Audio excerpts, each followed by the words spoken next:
what would you say the picture looks like at the moment? If the future is usually influenced by what happens presently, which then in the future would be called the past, what does 2027 look like, in your opinion? I think having crossed the August 10th date, which technically says we're under a year to the next election, I guess the train has left the station, and anybody who wants to be anything in this election cycle, including myself, has to be ready.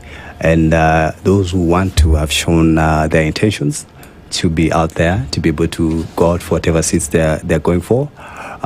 Presidential level, the faces are becoming more clear as to those who we expect to see them on the ballot in the next election, and as well as some very interesting governor races within the regions, where the different political regions. I come from Kakamega. I'm sure you saw what's been happening there with our top tier candidates for the governorship as well. Very interesting between former Senator Khalwale and former Senator Malala and our Senator Khalwale.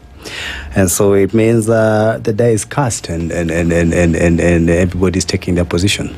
Yeah, but as you talk about 2027, Kenyans as well are key players in this election, and with that, then many are asking about the promise of a better country. Many are asking about their children, about their health. Yes. I mean, as we approach 2027, what are some of the topics, rather the talking points that would form the campaign, the agenda, come 2027? Dennis, anybody that lives in this country today, even the three of us, yes, when we live here, there are some realities that we can't escape do. From here, we have to either fuel our vehicle, you have to either pay your cab fee or your fare, and there's a cost to it, and it's for you to determine whether or not you're in a better position. When you get to whatever place you're going, maybe you're going to your house straight from here, there's the issue of power, the cost of power. There's food in your house, the prices. There's a reality that you have to deal with. And I believe that any Kenyan that wants to build the agenda of the next election, it has to be basic. It has to be something that really resonates very quickly with the average Kenyan. The average Kenyan is in pain. He has been in pain for a very long time.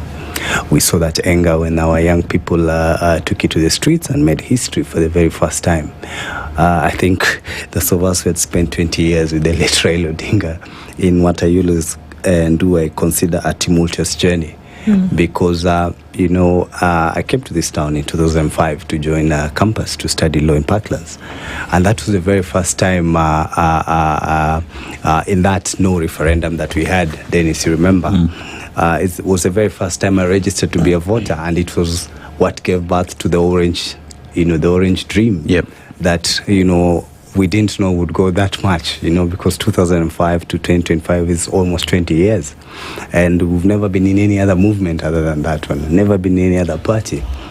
And we understood that sometimes when you take positions in life, you have to constantly be pro people and things like that. So I guess whoever the agenda for 2027, just wants what you're saying, is that whoever wants to engage in the 2027 affairs must be basic in his thinking.